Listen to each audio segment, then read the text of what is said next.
today's topic is all about frustration aggression theory. So, the frustration aggression theory states that aggression is caused by frustration when a person is prevented from achieving their important goal of satisfying one of their important needs. They are failing. This frustration can turn into aggression if there is a right reason. So, for example, to make the theory clearly, so suppose I am facing a problem at my job, and because of this, I am very frustrated. Now, in that case, I might make myself more aggressive with other drivers on the road as I drive home.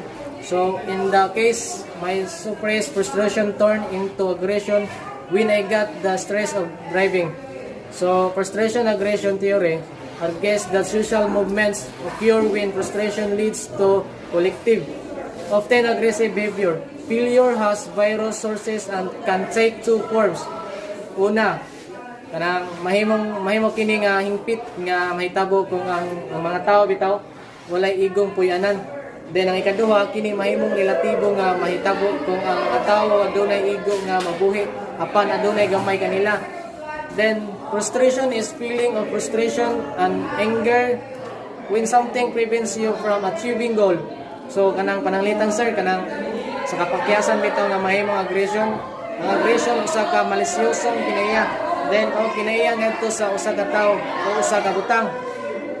Then now that we have the definition of frustration and aggression, the meaning of frustration aggression theory becomes clear. The theory of frustration aggression generally implies that aggression is usually the result of frustration. So ang kahulugan sa teorya ko sir kanang frustration aggression mahimong klaro. Then ang teorya sa frustration aggression sa karaghanang pagsabot nga ang aggression kasagaran resulta sa kapakyasan. That's all sir. Frustration aggression principle. Now let's go back to the example of writing a research paper. You write one page of 20-page research paper, the computer crashes and you lose all your work. Now imagine you've written 15 pages of your 20-page research paper and your computer crashes and all your work is gone. In which case you more likely to fail. After writing 15 pages, of course, the closer a person is to a goal that is suddenly blocked, he will feel more. So not all who fail are aggressive. It is those who feel less frustration when they are aggressive that often become repeat aggressors. Consider a road rage scenario. Mark was in a hurry and was very disappointed and angry when the car in front of him failed to start when the light turned green.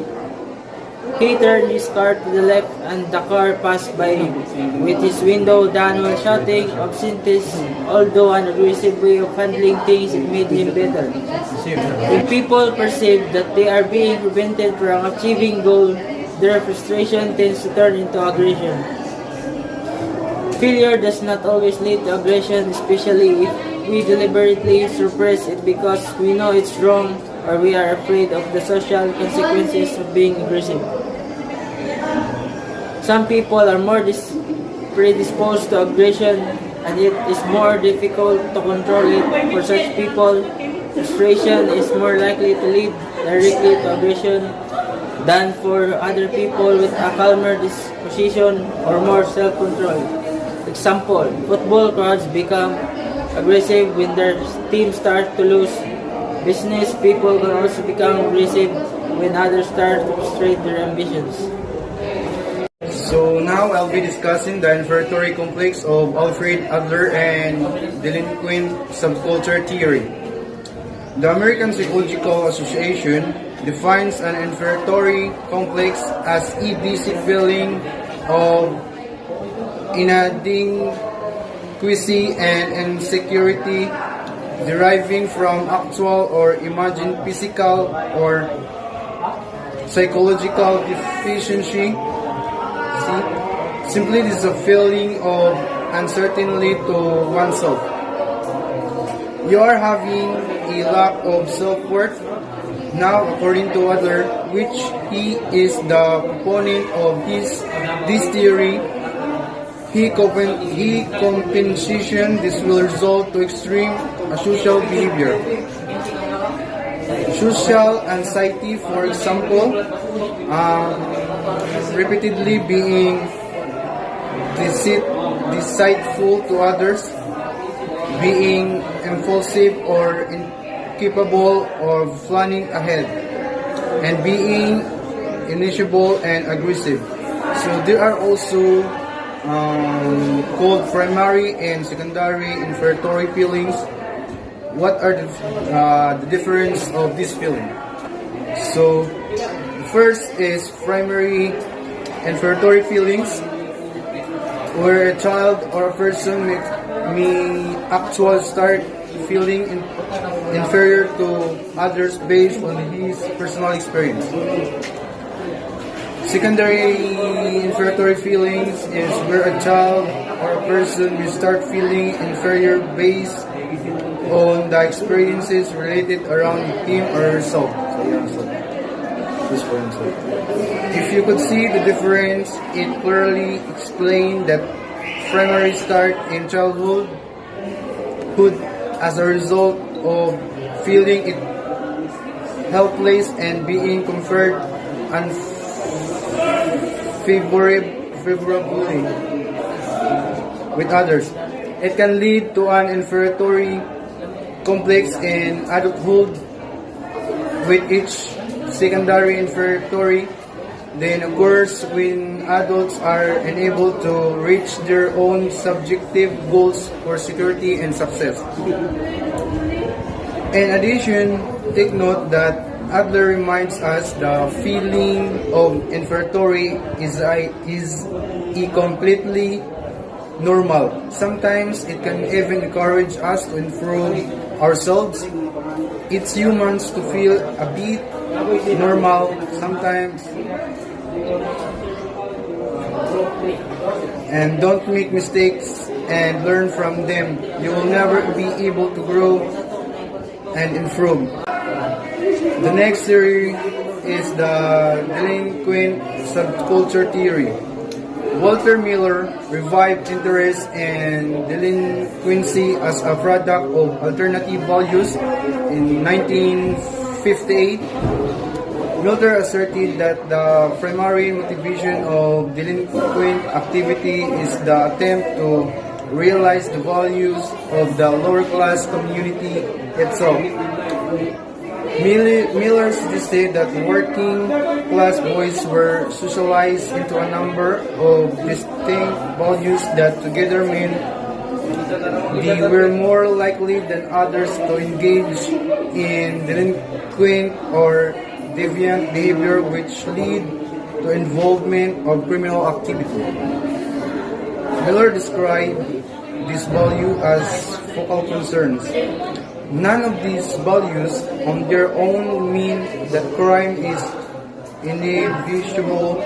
Many lower class boys are also socialized with these focal concerns and stay out of trouble, but they do make crime more likely. Seeking excitement might lead to non-utilitarian crime. Toughness, smartness, and trouble might result in fighting.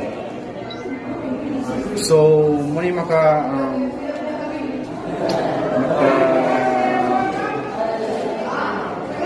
kuhaan o sa trouble.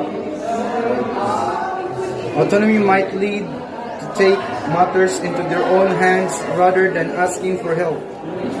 Fatalism might mean that they do not consider the consequences of their actions, as the future is already written. Aside from Miller's explanation on the delinquent subculture, the idea of Albert Cohen, an American criminologist.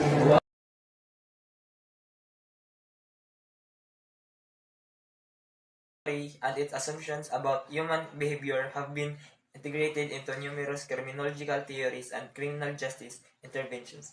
Rational choice theory originated during the late 18th century with the work of Cesar Beccaria. Since then, the theory has been expanded upon extended to include other perspectives, such as deterrence, situational crime prevention, and routine activity theory. The rational choice perspective has been applied to a wide range of crimes, including robbery, drug use, vandalism, and white-collar crime. Rational choice theory purports that a person will commit crime after determining of the if the pain of or punishment is worth the pleasure or reward of the act. That this theory comes from classical and neoclassical schools. According to David Matza, Delinquency and Drift, 1964, the theory is related to earlier drift theory where people use the techniques of neutralization to drift and in and out delinquent behavior and systematic crime theory, wherein Edwin Sutherland proposed that the failure of families and extended kin groups expands the realm of relationships no longer controlled by community and other means governmental controls. This leads to persistent systematic crime and delinquency. He also believed that or, disorganization cause reinforcement the cultural traditions and cultural conflicts that supports antisocial activity. Depicted the law-abiding culture as dominant as and more extensive than alternative criminologic cultural views and capable of overcoming systematic crime if organized for that purpose on similar vein Cohen and Felson in 1979. This is one of the main theories of environmental criminology as an aspect of crime prevention theory. It states that for a crime to occur, the three elements must be present. There must be an available and suitable target, a motivated offender, and no authority figure to prevent the crime from happening. There are many theories about what causes people to begin to commit, or continue to commit, and desist from committing crimes. Some of these theories assert that crime is due to a collection of personality traits that incline a person to commit crimes. Some scholars argue that crime occurs when people are led by their culture to want something, such as monetary success, but are denied access to the means to achieve the things, and still others claim that crime occurs when people get socialized into cultures, subcultures, or groups that either actively promote or at least openly tolerate criminal behavior. Criminal choice theory is an approach used by social scientists to understand human behavior. This approach has long been the dominant paradigm in economics, but in recent decades it has become more widely used in other disciplines. It is basically about how incentives and constraints affect behavior. Rational choice theory is based on several assumptions. One of these is individualism. It focuses on individual behavior. The second assumption is that individuals have maximized their goals. And the third is the assumption that the individual are self-interested. According to Nobel Prize-winning economist Gary Becker's landmark 1968 paper, rational choice theory is used in both criminal and non-criminal behavior. It involves intentionally committing some act because the reward gained from that act will be greater than the risk associated with it. Support for theory. Many features of rational choice perspective make it particularly suitable to serve as criminological meta-theory with a broad role in the explanation for a variety of criminological phenomena. Studies involve offenders being interviewed on motives, methods, and target choices. Research involves vulgars. Rational choice theory insists that crime calculated and deliberate. All criminals are rational actors who practice conscious decision making. Another aspect of rational choice theory is the fact that many offenders make decisions based on bounded limited rationality. Bounded limited rationality. Ideas of limited rationality emphasize the extent to which individuals and groups simplify a decision because of the difficulties on and anticipating or considering all alternatives and all information. Bounded rationality relates the two aspects, one part from limitation and the other from extremes in emotional arousal. Sometimes emotional arousal that the moment of a crime can be acute, thereof would be offenders find themselves out of control and rational considerations are far less salient. Crime therefore can be influenced by opportunity. Opportunity of a crime can be related to cost benefits, socio-economic status, risk of detection, dependent on situational context of offense and access to external benefits. In addition, opportunities are dependent on the individual current surroundings and consequential factors.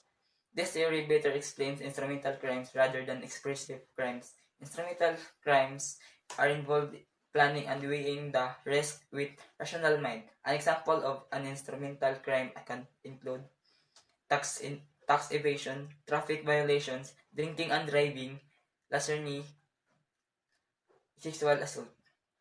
On the other hand, expressive crime includes crimes involving emotion and lack of rational thinking without being concerned of future consequences.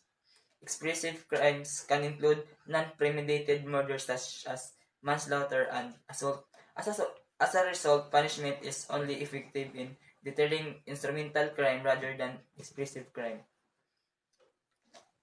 According to O'Grady 2011, the three main critics of rational choice theory include assumes that all individuals have the capacity to make rational decisions. That theory does not explain why the burden of responsibility is excused from young offenders as opposed to adult offenders. The theory contradicts the Canadian criminal justice system. This theory does not support the idea that all individuals are rational actors because of cognitive inability. Examples: individuals who lack rational mind include those who are not criminally responsible on account due to mental disorder. People generally act in their self-interest and make decisions to commit crime after weighing the potential risks against the rewards. Rational choice theory is an economic principle that states that individuals always make prudent and logical decisions. These decisions provide people with the greatest benefit or satisfaction given the choices available and are also their highest self-interest. Most mainstream academic assumptions and theories are based on rational choice theory. Rational choice theory assumes that all people try to actively maximize their advantage in any situation and therefore consistently try to minimize their losses. The theory is based on the idea that all humans base their decisions on rational calculation, act with rationally when choosing, and aim increase either pleasure or profit. Rational choice theory also stipulates that all complex social phenomena are driven by individual human actions. Therefore, if an economist wants to explain on social change or the actions of social institution, he needs to look at the rational decisions of the individual that make up the whole. My topic is about choice theory. What is choice theory? Choice theory is the belief that individuals choose to commit a crime looking at the opportunities before them, weighing the benefit versus the punishment and deciding either to proceed or not. Dr. William Glasser, born in 1925 in Cleveland, Ohio, psychiatrist, author, founded William Glasser Institute, developed reality therapy and choice theory, thought to be one of the greatest educational thinkers of our time, contends that behavior in school will not improve until we change the way we work for the students. The term choice theory is the work of William Glasser, author of the book so named, and is the culmination of some 50 years of theory and practice in psychology and counseling. William Glasser was an American psychiatrist and author who is the best known for founding reality therapy and choice theory. Glasser's choice theory, an explanation of human behavior, a form of internal control psychology, as opposed to external control psychology, student behavior in determined by student choice, not teacher control. Choice theory posits behaviors we choose are central to our existence. Our behavior choices are driven by five genetically driven needs: survival, love and belonging, freedom, fun, and power. Survival needs include food, clothing, shelter, personal safety, security, and sex, having children. These needs are very essential for our everyday life. We need this in order to survive. Without these needs, we humans tend to suffer, and if it's not met, we are not likely to survive as a humans. Quality world. Images are our role models of an individual's perfect world of parents, relations, possessions, beliefs, and etc. How each person's quality world is somewhat unusual, even in the same family of origin, is taken for granted. Perceived world. Choice theory explains that the only way you can experience the real world is through your perceptual system. Information from the real world first comes to you through your five senses: sight, hearing, taste, smell, and touch. Next, this sensation pass through your perceptual system, beginning with your total knowledge, which represents everything you know or have experienced in life. Comparing place, where we contrast our perception of people, places, and things immediately in front of us against our ideal images of this in our quality world framework. Our subconscious pushes us towards calibrating as best as we can our real world experience with our quality world. Total behavior. Behavior is made up of these four components: acting, thinking, feeling, and physiology. Glasser suggests we have considerable control or choice over the first two of these, yet little ability to directly choose the latter two as they are more deeply sub and unconscious. These four components remain closely intertwined. The choices we make in our thinking and acting greatly affect our feeling and physiology. The 10 axioms of choice theory. Number 1. The only person whose behavior we can control is our own. Number 2. All we can give another person is information. Number 3. All long-lasting psychological problems are relationship problems. Number 4. The problem relationship is always part of our present life. Number 5. What happened in the past has everything to do with what we are today, but we can only satisfy our basic needs right now and plan to continue satisfying them in the future. Number 6. We can only satisfy our needs by satisfying the pictures in our quality world. Number 7. All we do is behaving. Number 8. All behavior is total behavior and is made up of four components: acting, thinking, feeling, and physiology. Number 9. All total behavior is chosen, but we only have direct control over the acting and thinking components. We can only control our feeling and physiology indirectly through how we choose to act and think. Number 10. All total behavior is designated by verbs and name by the part that is the most recognized. Topic is drift theory or naturalization theory. The theory of naturalization and drift was introduced by Crim, Skies, and David Matza. Skies and Matza got together the first theories about naturalization during their time working different association of start plan in 1960s. Drift theory or naturalization theory mo ni mga tao na nibuhat og crime nakaibaw sila sa sakto ug dili. In drift theory is the motion in and out of a delinquency moving from orthodox and crime values. Neutralization techniques allows the person occasionally drift out of the orthodox behaviors such as stealing or shooting someone. Mo ni ang usa ka crime na ang drip out is behavior sa usa ka pagpatay sa usa ka tawo. Delinquent something express quiet or removes or unless over the fact of the day ga catch.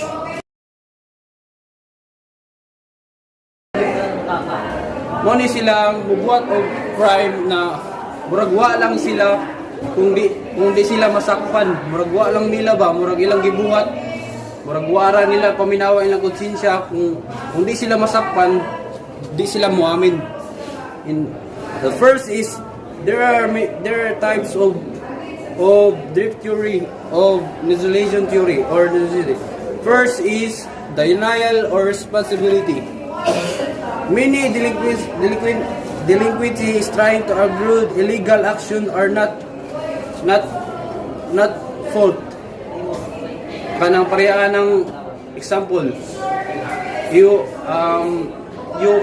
nipatay ang usa ka tawo tungod iyang gipatay ang usa ka tawo kay drug addict.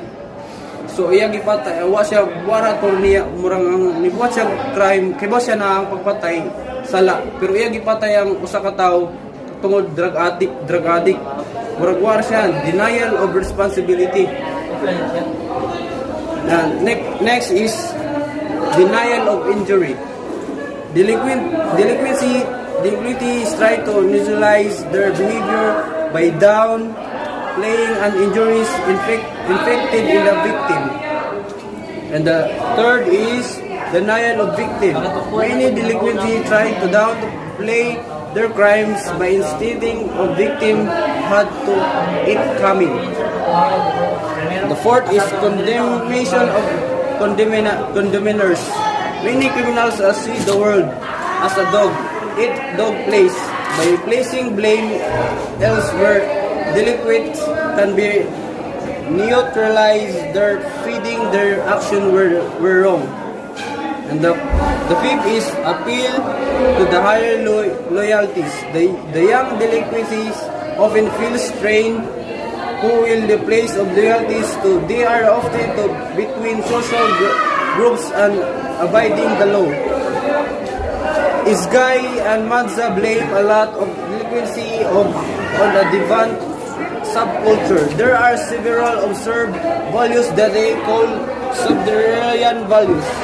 First, criminals seek an adrenaline rush. They are the rush they cannot seem to finding doing the law-abiding activities. So ang mga criminal, dibuhat sila crime, wa sila kay so very paspasar kayo, wa sila kay bao na labag na sa batas. Then the second is would rather the illegal activities to earn money and illegal. Kato na pre, saba kay pre. Second is rather do illegal activities to earn money than legal. They view legal jobs are not worth it their time. So nibuhat silang crime, mas maay ko nung illegal kontra sa legal. Kay kung legal na job ko no, kay di ko no usik-usik ra sa ila oras. So nibuhat silang illegal kay tungod worth it ko no og dali ra makakwarta. Finally is their criminals will feel alienated and rushes out of society. Ang uban nalihis, murag wa na sila out of society na, murag wa na sila blackball or something na murag tambay na lang, di na sila murag wa na sila ipanugdan silang kinabuhi. So buhat silang crime. Ilang community murag di na sila magamitan or something that murag kailangan na sila kwarta gyud na in the bad doing. And Matza himself is developed her theory even when he studies juvenile and how they become delinquent. This desperation jumps started will the first commit crime due to certain extraordinary circumstances. Confirmation like a judicial system observe the law and see the laws are them and not adult. The second is Dick Helbridge. Works of British delinquency was influenced by Matza's ideas on subculture. He studies a group of juveniles completely obsessed with a British rock star. is the delinquency of tones between crime behavior and the conventional behavior that law-abiding citizens. Neutralization theory is the best theory to explain white-collar crime. Henry Manuel, who did the first criminal, learned his deviant behavior from an own study that was performed using the neutralization theory. His study was the base on neutralization techniques, how they are relevant to Florida juveniles.